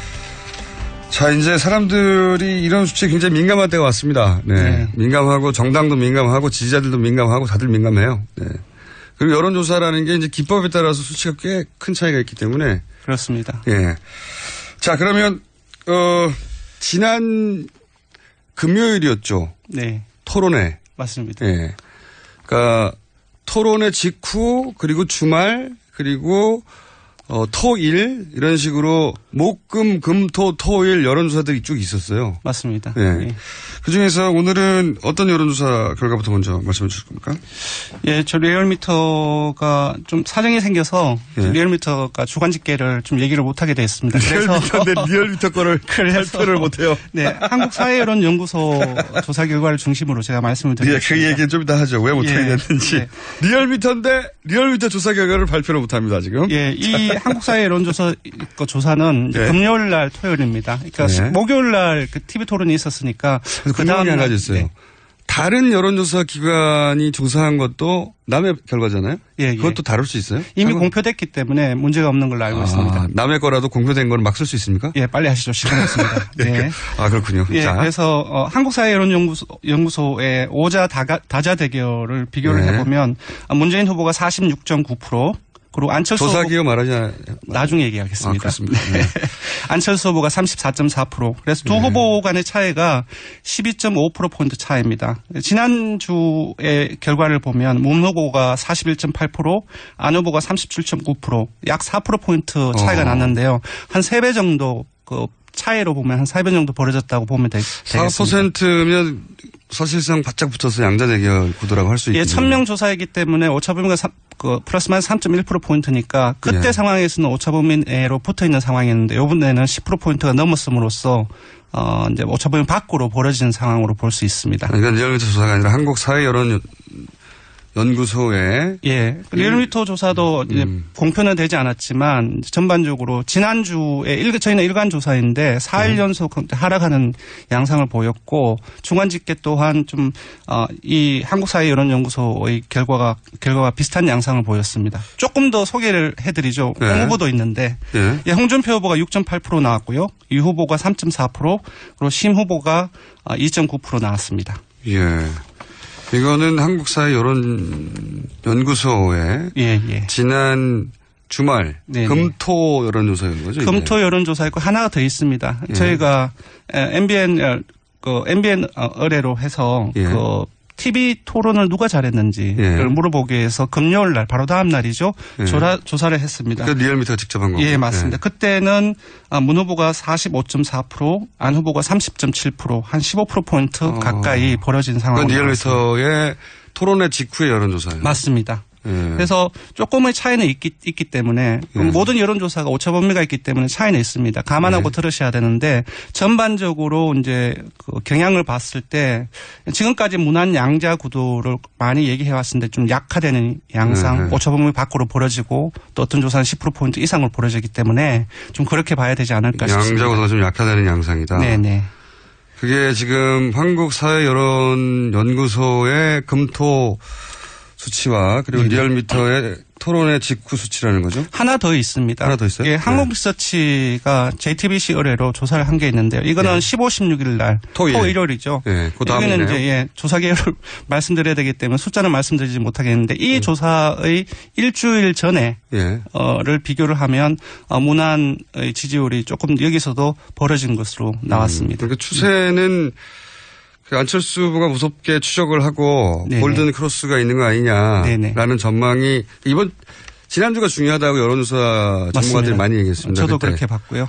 이 추세로 쭉 가면 골든 크로스가 일어날 수 있고 여기서 만약에 이제 조정 국면이 들어가면 이제 하락 국면에 들어갈 수 있는데 근데 지금 새 여론조사 기관의 수치와 차이가 있습니다만 경향성으로 보자면 아마도 토론회라든가 가족 관련 이야기 때문에 그런 것 같은데. 그 주중에 생각보다 단설 유치원 논란이 상당히 컸던 걸로 보입니다. 저희 일간 조사를 봐도 그렇고요. 그러니까 저 이게 굉장히 이례적이에요. 이런 공약 하나 가지고 이렇게 논란이 이렇게 크게 되는 경우가 그렇게 없는데. 아무래도 이제 국민들이 대선 전국에 들어서면서 엄청난 관심이 집중되다 보니까 하나하나의 기사들 그런 부분들을 다 찾아보고 그 TV 토론 평가를 해보면은 생각보다 TV 토론을 보았던 분들이 상당히 많습니다. 얼마나 관심 집중되는지 알 수 있을 것 같습니다. 유권자들이 그 대선 기간이 짧다 보니까 맞습니다.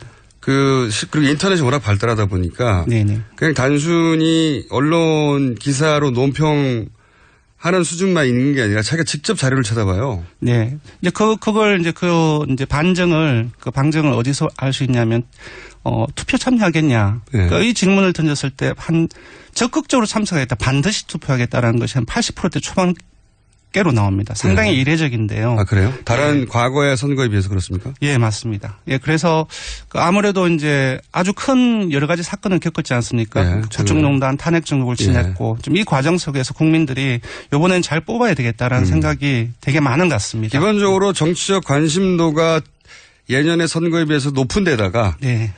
그리고 이제 검증 기간이 짧다 보니 이런 논란이 있을 때 직접 찾아보는 경향이 더 높다, 예전보다. 예, 직접 찾아보는 경향도 많고 직접 TV를 보는 경향도 많고. 그러니까 언론의 평가를 과거에는 그냥 고스란히 받아들이는 경향이 높았다면 이번에는 자기가 직접 검증하겠다고 그렇죠. 자세히 데이터를 들여다보는군요. 예, 아무래도 종편이라든지 여러 미디어들이 많이 생겼지만 미디어들이 일방적으로 주는 정보에 국한되지 않고 직접적으로 어느 것이 옳은지 그리고 어떤 부분들이 있는지를 적극적으로 찾아보는 추세가 아닌가 싶습니다. 그게 이제 그러면은 이렇게 상승 일변도였다가 최근 주말 사이에 토론회 이후 주말 사이에 3개의 여론조사가 수치야 뭐 좀 다릅니다만 그 여론조사 기관의 전주와 비교했을 때 하락 국면에 들어선 것은 분명해 보이는데 추세가. 예, 원인은 어떻게 분석합니까? 여론조사 기관님보다. 원인은 일단은 저 같은 경우는 안철수 후보의 지지층이 국민의당 지지층뿐만 아니라 그 비국민의당 지지층, 구여권 지지층을 포함해서 뭐 무당층 이렇게 국민의당에서 그것을 확장성이라고 이제. 예, 확장성인데 확장성은 동전의 양면처럼 그 확장성은 좋은 거지만 그 지지층의 응집력 자체가 약하다는 것이 단점이 있습니다. 그래서 좀 그 보수층, 구여권 그 지지층은 강하게 계속 유지를 하고 그리고 이제 문 후보를 따라잡으려면은 진보적이라든지 그 중도적인 진보까지 포함을 해야 되는데 또 그런 과정 속에서 아까 말씀드렸던 단설 유치원 논란이라든지 그 부인을 비롯한 어떤 검정 논란 또 최근에는 영입 인사 논란까지 벌어지고 있는데요. 이런 부분들이 아까 말씀드렸던 그 진보적인 성격의 중도층 이런 부분들을 끌어들이는데 좀 한계가 있었지 않나 싶고요. 그리고 무엇보다도 중도 좌파 혹은 중도 진보라고 표현할 안철수 후보 표 안에 보면 보수에서부터 진보까지 스펙트럼이 정말 넓거든요. 그렇죠. 네. 그리고 그렇게 스펙트럼이 넓은 후보도 없어요. 맞습니다. 그런데 여기서 이제 이런 논란이 그 왼쪽 편에 있는 후보 그러니까 유권자층을 좀 움직였다. 네. 그렇게 해석을 하시는 거예요. 그리고 이제 보면은 이제 아직 정확하게 나타나지는 않는데 그 보수층 그러니까 아까 응집력이 약하다라고 제가 표현을 말씀드렸는데 보수층에서도 약간 이탈하는 그러니까 홍 후보가 4.12 재보선에서 자유한국 등이 선전을 하지 않았습니까? 그 이후에 소폭 상승하는 국면을 맞고 있고 그리고 유 후보 또한 토론회 이후 높아지는 양상을 보이고 있는데 보수층도 일부 조금씩 움직여 있는 그런 조짐이 보이고 있습니다. 그 실제 토론 이후의 여론조사에서 그 유승민 후보 토론을 가장 잘한 후보로 전문가들 사이에서는 유승민 후보를 많이 꼽았는데요. 예, 거의 일치하는 결과가 나왔습니다. 저희들이 그 목요일 날 토론회 끝난 이후에 금요일 날 긴급 조사를 했는데요. 이번 대선 후보 TV 토론에서 가장 잘한 후보는 누구라고 생각하십니까? 라고 질문을 했습니다. 이 질문의 결과가 어떻게 나왔냐면은 문재인 후보가 33.7%, 안 후보가 21.7%, 심 후보가 12.2%, 유 후보가 11.8%, 홍준표 후보가 9.6% 나왔습니다. 그러니까 아시다시피 조사 기관마다 조금씩 다르지만 그 심상정 후보하고 그 유승민 후보 같은 경우는 거의 한 3, 4% 정도를 유지를 했었어요. 근데 금방 소개해드린 것처럼 전부 다 10%대로 넘어섰거든요. 그러니까 그래서 이건 지금 문재인 후보가 제일 잘했다고 하는 수치가 나온 것은 그냥 문재인의 지지율이 높기 때문에 자기 지지층에서 잘했다고 한 거고요. 그런데 심 후보와 유 후보는 자기 지지층을 넘어서는 수치가 나온 거죠, 이게. 그게 중요한 거죠. 그리고 재밌는 조사를 했는데 아까 이제 이 조사에서 대선 후보 지지도에서 문, 안 두 후보가 격차가 벌어졌다고 말씀드리지 않았습니까? 여기에서 가장 쟁점이 된 그 사안 중에 TV 토론에서 가장 관심을 본 것은 무엇입니까? 물어봤습니다.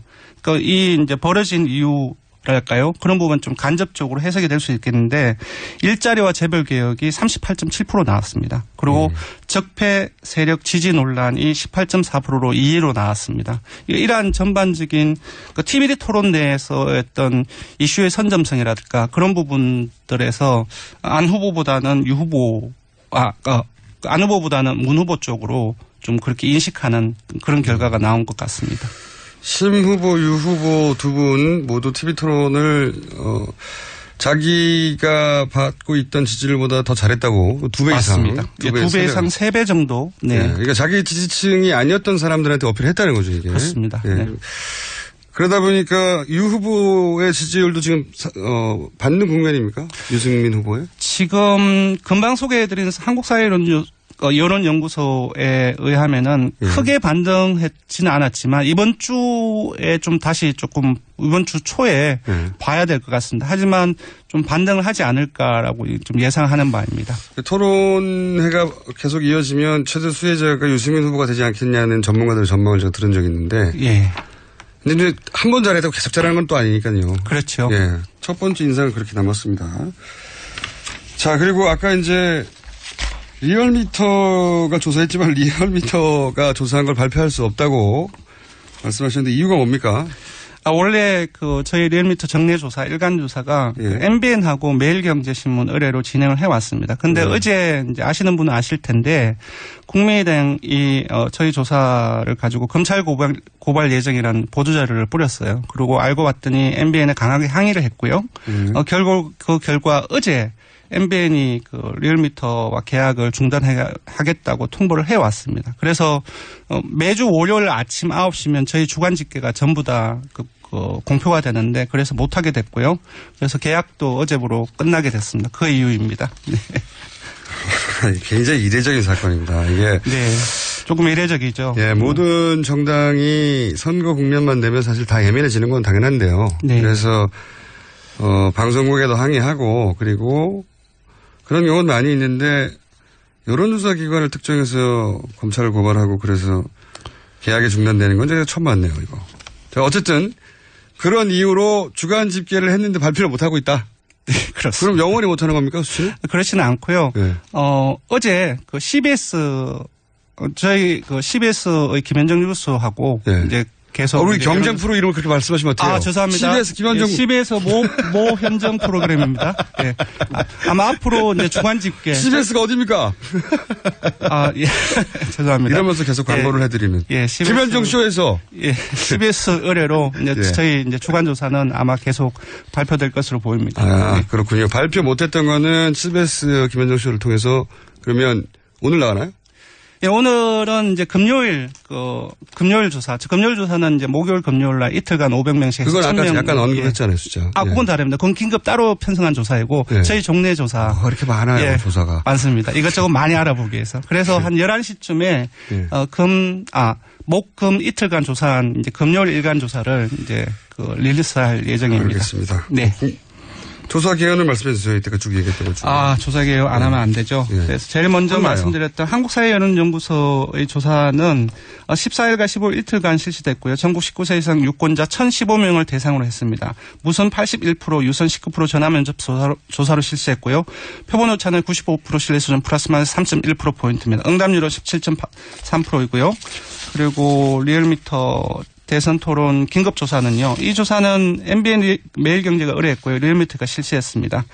TV 토론 다음 날인 4월 14일 날 실시를 했고요. 전국 19세 이상 유권자 1,011명을 대상으로 했습니다. 무선 90%, 유선 10% 자동응답 조사를 실시했고요. 표본 오차는 95% 신뢰 수준 플러스 마이너스 3.1%포인트. 응답률은 10.6%고요. 두 조사 모두 자세한 사항은 중앙선거 여론조사심의위원회 홈페이지를 참고 부탁드립니다.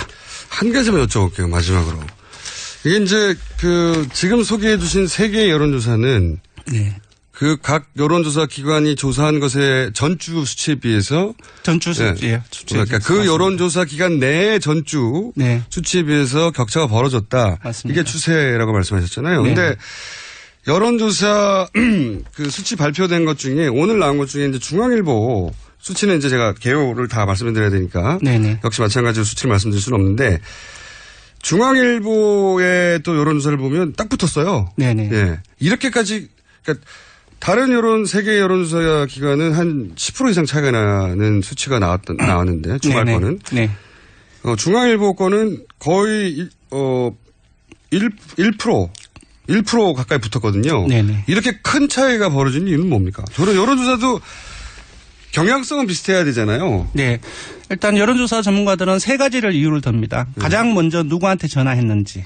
그리고 소위 이제 네. 샘플이 뭐였느냐. 예, 샘플이 뭐였는지 골고루 조사했는지 이 부분이 문제. 예, 샘플링에 대한 문제인데 이것은 유선하고 무선의 비율과 상당히 가깝게 비율과 긴밀하게 연관되어 있습니다. 그래서 유무선 비중 때문에 그런 겁니까? 예. 근데 지금 중앙일보 조사의 유무선 비율은 제가 정확하게 확인하지를 못했는데요. 그러면 다음 시간에 알려주세요. 네네, 알겠습니다. 네, 오늘 이 소재를 다룰 시간은 안 되는데. 네네. 저뿐만 아니라 많은 유권자들 궁금해할 겁니다. 여론조사 수치라는 게 결국은 이제 정확하게 몇 프로인지는 알 수가 없고 그건 선거를 해봐야 아는 거고요. 그냥 추세를 보는 건데. 전체적인 추세를 보시는 게 좋습니다. 네, 그러니까 추세를 보는 건데 이 추세를 보기에도 너무나 큰 차이가 나니까 뭐가 맞는 추세인지는 헷갈리는 거죠. 네.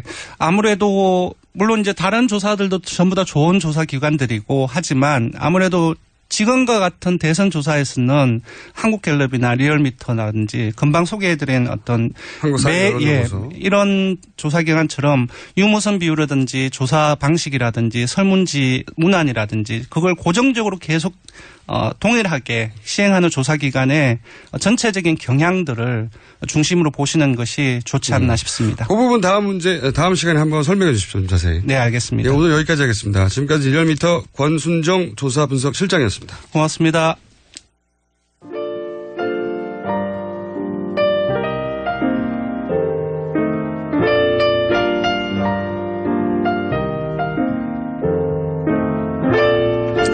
자, 불친절한 AS. 내부자 너희 개그 프로인가요? 네. 이거는 내부자 둘 때부터 계속 듣던 이야기입니다. 자, 안민석, 김성태면 어디 가고 왜 다른 분들이 내부자를 하나요? 네. 그건 목요일 날 하는 겁니다. 그건 새로 생긴 코너입니다. 네. 그래서 내부자가 더 생겨서 내부자 너희가 된 겁니다. 자, 평소 공장장을 과한 음모론자로 생각할 때가 많았는데 더 플랜 보고 생각이 바뀌었습니다. 그렇게 생각하시는 분이 있었군요. 네. 생각을 고쳐주시기 바랍니다. 자, 이 영화 관련해서는 제가 이 프로그램에서는 언급을 하면 뭐랄까요. 자기 이익 충돌을 회피해야 되는 의무에 어긋나서 제가 할 수가 없습니다. 네. 옆에 지금 떠드는 분은 민원연의 김원경 사무처장님인데 코너가 아닌데 벌써 떠들고 잡음을 넣고 계십니다. 그러시면 안 되고요. 자, 그 외에 도깨비를 닮은 공장장이라니요. 제가 아무리 김원준 씨 팬이지만 이건 아니네요. 네. 저도 그렇게 생각합니다. 여기까지 하겠습니다.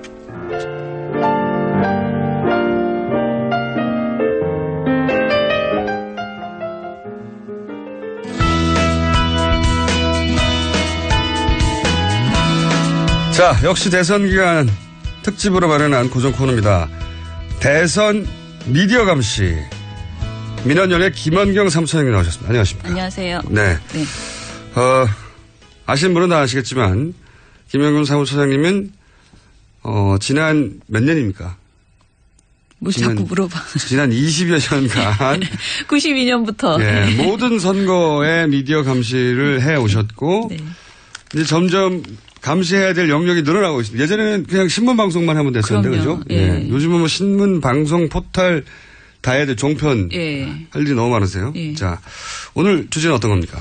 오늘도 지난주와 연이어서요. 그 안철수 후보와 문재인 후보 두 후보에 대해서 기사 제목의 유불리를 모든 매체를 다 한번 통계를 내봤어요. 그러니까 그런 말들이 하도 많으니까 네네. 통계를 한번 내보셨다. 네네. 네. 그래서 먼저 신문방송 양적 분석을 해서 발표를 하고 있는데 그중에서 기사 제목을 중심으로 특정 정당에게 유리하거나 긍정적인 표현을 한 경우와 반대로 불리하거나 부정적인 표현을 한 경우를 분석을 한 거고요. 그럼 이게 전수조사를 하신 거고. 네. 이 체크는 한 기사에서 3개 정도 정당에 관련이 있으면 세 개 정당을 다 체크를 하는 예. 그런 식으로 한 것입니다. 정량적 분석을 하신 거네요. 네. 예. 3월 20일부터 매주 월요일부터 토요일까지 신문을 4주간 분석을 한 결과가 있는데요. 예. 3월 20일부터 4월 15일까지 4주 동안의 신문 제목 중에서요. 민주당에 유리한 그 유불리 기사 그 관련된 게 19건, 그러니까 유리한 게 19건. 민주당 유리한 게 19건. 예, 불리한 기사가 61건이었어요. 61건. 국민의당은 유리한 기사는 35건, 불리한 기사는 15건이었거든요. 네. 근데 이거를 유리한 것을 플러스 1, 불리한 것을 마이너스 1로 점수를 내면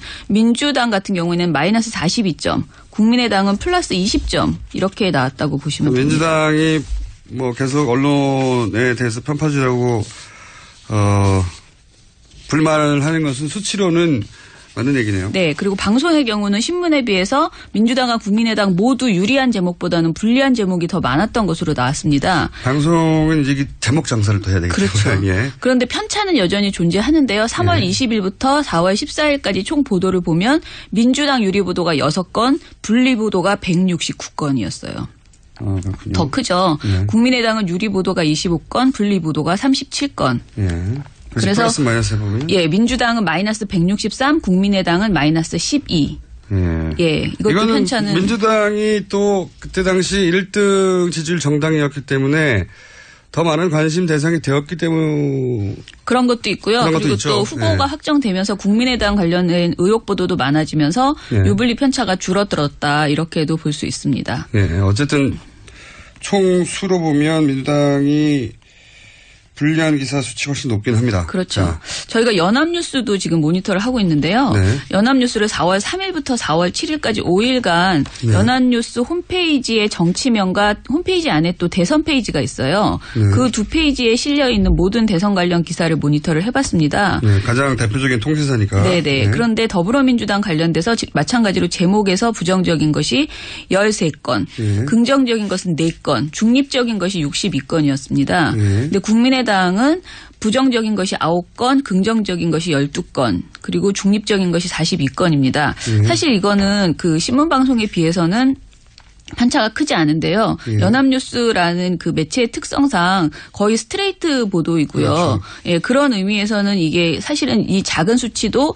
사실 의미가 있다라고 생각이 되었습니다. 아시다시피 이제 통신사이기 때문에 네. 통신사는 논평을 하는 게 아니라 그렇죠. 사실관계를 보도하는 매체인데 사실관계를 보도하는 통신사에도 이런 경향성은 보인다. 그래서 뭐 홍준표 후보가 자꾸 보수 매체들이 네. 자유한국당을 버렸다고 자유한국당을 버리고 왜 국민의당 우호적으로 나오냐고 계속 그렇긴 문제 하죠. 제기를 하는 거죠. 네. 예. 포털도 조사해봤는데요. 3월 20일부터 4월 9일까지의 네이버 모바일 메일 뉴스에 배치된 기사 중에서 그 메인 중에서 12번째 기사까지를 12번째 기사까지가 기준이 된 이유는 뭐죠?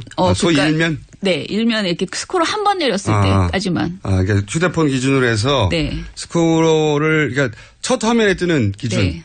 그런 기준으로. 네, 그 중에서 후보를 제목으로 또 이제 논조를 비교해봤는데요. 문재인 후보가 첫 번째로 언급된 경우가 총 287건이었는데 이 중에서 부정적인 기사가 84건, 그리고 긍정적인 기사가 62건이었습니다. 이거는 또 점수로 매겨보면 마이너스 22예요. 예. 그리고 안철수 후보 관련돼서는 부정적인 기사가 28건, 그리고 긍정적 기사가 92건이어서요. 플러스 64점 이렇게 나오고 있습니다. 그 포털에 이건 단순히 이제 그 스크롤을 하지 않은 휴대폰 기준 첫 번째 뜨는 기사 제목물 가지고 분석한 거죠. 네, 모든 대선 기사 제목을 다 본 겁니다. 실제 그 기사의 내용이 아니라 제목만 가지고 평가를 한 정량전 분석인데 네네. 부정적 여기서도 이제 문재인 후보가 불리한 수치가 높네요. 예. 이건 이 경향성은 사실은 방송 언론 포털 일관되네요. 예, 거의 비슷하게 계속 나오더라고요. 그렇군요. 예. 이렇게 되면 그 정당에서 항의하지 않습니까? 이런 수치를 보면 누구한테요? 언론사. 근데 항의하기도 하지 않나요? 지금 국민의당 같은 경우에는. 국민의당이 요즘 항의를 많이 하는데 이 수치대로라면 국민의당은 항의를 하면 안 되는 거네요.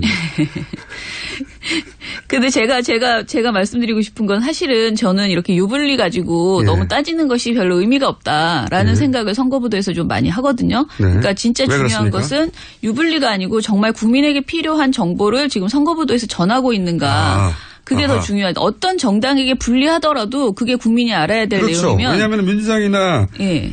그 문재인 후보가 훨씬 부정적으로 보도할 요인이 많으면 부정적으로 보도해야죠. 그렇죠. 예. 네. 진실을 보도하는 게 더 중요하고 그리고 정책도 유불리를 떠나서 누구에게 유리한가 불리한가가 아니고 그냥 제대로 정책을 비판하는 그런 보도를 해야 되죠. 그리고 검증 보도도 그렇고. 문재인 후보가 예를 들어 부정적으로 거론돼야 될 기사가 10배가 넘는데 5배만 해도 그거는 불공평한 거죠. 그렇죠. 예. 그런 관점을 말씀하시는 건데. 예. 그런데 지금 너무 제가 숫자만 자꾸 얘기를 해서 제가 좀 아쉬움이 있어서 제가 먼저 이렇게. 문제의식이 뭡니까 그러면 이런 년에 숫자는 이러한데 예. 그거보다 더 본질적인 문제는 뭔가요? 예. 지금 사실 가장 유행하는 거는 네거티브 보도거든요. 근데 이제 그것이 그렇죠. 대선 후보 선거는 네거티브죠. 대선 후보 검증 보도라는 그런 포장, 특히 요즘 팩트 체크가 또 유행이 되면서 팩트 체크하는 보도들이 많아진다 이렇게 하면서 굉장히 이제 뭐 방송사마다 신문사마다 내놓고 있습니다. 그런데 이것이 언론이 의혹을 합리적으로 제기만 하고 사실관계를 끝까지 입증되었을 때만 보도하는 것이 아니고 그냥 완전히 그야말로 카더라성 그런 의혹을 제기하는 경우들이 예를 들면요? 굉장히 지금 많아졌죠. 그래서 예를 들자면 뭐 문 후보 아들 특혜 취업 의혹에 대해서 지금 언론 보도 엄청나게 많이 나오고 있죠. 그런데 사실상 이 사안은 문 후보 측과 고용정보원 등에서 해명이 거의 다 나왔어요. 그리고 해명이 되지 않는 부분은 지금부터는 이제 감정적인 호소 부분 석연치 않다는 의혹을 계속 제기하는 이런 식의 내용들이거든요. 그런데도 계속 문 후보 아들 그 의혹에 대해서 별거 새로운 것이 없음에도 불구하고 계속 보도가 나오고 있는 언론 거예요. 입장에 또 이런 것도 있습니다. 왜냐하면은 안철수 후보 관련해서 이제 뭐 크든 작든 계속해서 새로운 종류가 나오는데 이게 이제 언론사들이 이런 보도를 할 때 기계적으로 양쪽 균형을 맞춰줘야 된다고 하는. 그러니까 맞추면 안 된다는 거죠. 제 말은. 민원연의 입장은 이미 이 사안은 똑같은 얘기의 반복인데 기계적으로 맞추려고 억지로 끼워넣는 것도 이건 불공정한 거다. 이렇게 그렇죠. 보신다. 그것은 그리고 똑같은 내용을 계속 반복하고 이제 똑같지는 않아요. 사실은 아주 작은 문제들을 하나씩 계속 발굴해내고 있는데 그것이 이렇게 핵심적인 내용이 아니고 격가지이고 그 사안의 본질을 전혀 건드리지 못하는 그런 의혹들이 자꾸 추가로 나오고 있는 것인데요. 거꾸로 이제 이렇게 생각하시는 분들도 있을 거예요. 이제 이 민주당을 지지하지 않는 분들 입장에서는 저 의혹이 안 풀렸는데 왜 더 이상 안 보도해. 이렇게 요청하는 분들도 있긴 있겠죠. 그런데 그 의혹이 정말 할 만큼 다 했으면 그것을 다 전해줘야 되는데 그 내용도 또 안 전해준다는 거예요. 그 의혹에 대한 해명을. 한마디로 저는 누가 한마디 하거나 뭔가 작은 사안이라도 하나 더 꺼내서 계속 의혹을 반복해서 뉴스로 재생산하고 있는 이런 행태가 적절치 않다. 그리고 검증 보도는요. 진짜 검증 좀 제발 해줬으면 좋겠다. 검증 보도가 검증을 안 하고 주장만 전달하고 있다 양쪽에. 근데 이게 검증을 안 하는 것도 물론 못하는 것도 있지만은 사실 검증을 제대로 철저하게 하기 시작하면은 그것이 이제 유불리에 빠지게 되는 이런 경우들이 많아지잖아요. 그래서 어떻게 보면 약간 양시양비론이랑 기계적 균형에 빠져가지고 지금 검증을 제대로 하지 않고 회피하고 있는 것 아닌가 그런 생각이 들고 그래서 이렇게 진실 추적을 포기하거나 선거 쟁점에 대한 가치 판단을 유보하거나 이렇게 하면 안 좋다. 예. 좀 비겁한 태도. 그러니까 양쪽 캠프 혹은 뭐 다른 캠프들이 주장하는 건 담으면서 언론기관들이 직접 자기들이 검증한 내용은 다루지 않고 빠진다. 그렇죠. 따옴표 보도라고 요즘 제가 비판하는데. 그러면서 공정한 척한다. 이런 년의 문제의식은 그렇다. 자 그리고 이제 다루신 영역 중에 종편도 있지 않습니까? 최근에 종편 관련해서는 어떻습니까? 종편은 제가 팝파스에 냈는데 이번에 너무 더플랜 때문에 좀 잘렸는데요. 지금 3D, 3D 이거 가지고 너무 많이 놀려서 제가 진짜 이거 너무했다 해도 너무했다 생각될 정도로 재밌는 사안이니까요. 말장난을 가지고 정말 여러 차례 며칠에 걸쳐서 계속 놀리는 그런 행태들을 보이는데 이것도 상당히 어떻게 보면 편파적인 그런 행태인 거죠. 그리고 또 민영삼 씨, 민원연에서 계속해서 주목했던 종편의 평론가신데 14일 안철수 국민의당 대선 후보 선거대책위원회에 특보로 합류를 했거든요. 그래서 이에 대해서 언론 보도들이 하루 정도 굉장히 많이 나오더라고요. 근데 이분이 사실 막말에 가까운 강한 표현을 많이 썼고 특히 친노 패권주의, 친문 패권주의에 대한 비판을 많이 해서 반문 전도사라는 별명이 붙어 있을 정도거든요. 종편 모니터링 하시는 분한테 굉장히 주목받는 평론가셨죠. 그렇죠. 워낙 인기 있는 분이었어요. 왜냐하면 발언이나 표현이 강하고 귀에 팍팍 꽂혀서 인기 있는 있는데 예를 들어서 컷 하나 들어볼까요? 이게 이제 정치권에서는 그 여자가 설치면은 잘해봤자 번전이다 이런 얘기가 사실 옛날에 유교적 가치 질서가 아주 지배적일 때 남존 여비 남아사성을 선호할 때 얘기죠. 근데 이 현모양처 쪽보다는 아주 그 속된 말로 좀 설친다, 나댄다 할 적에 설친다, 나댄다는 표현보다는 좀 적극적이다. 적극적으로 방송이니까 적극적으로 좀 이렇게 활발하다. 그런 그렇게. 유형으로 대표적인 분이 바로 이제 문재인 전 후보의 그 부인으로 이렇게 분류되죠. 그러네요. 네. 나댄다. 네. 아까 방송에서 국민의당이 그 안철수 후보가 전에 그 막말하시는 분도 안 받겠다 그렇게 말씀하셨다고 들었거든요. 그래서 그것 때문에 이걸 컷을 네, 저도 그래서 대표적으로 이제 민원연에서 오랫동안 주목했던 분이었기 때문에 이번에 대한 자 이게 수치만 다루는데도 시간이 금방 지나가네요. 네. 그렇죠. 시간이 다 됐습니다. 아까 리얼미터 권수정 실장이 언급한 한국리서치 여론조사는 JTBC가 아닌 서울경제신문이었다. 정정해드리고요. 자, 대선 미디어 감시를 다음 주에도 계속 이렇게 성적 정량적 분석을 계속해 가겠습니다. 네네. 네. 오늘 여기까지 하겠습니다. 민원연의 김학영 사무처장이었습니다. 감사합니다. 감사합니다. 저는 김원준이었습니다. 내일 다시 뵙겠습니다. 안녕.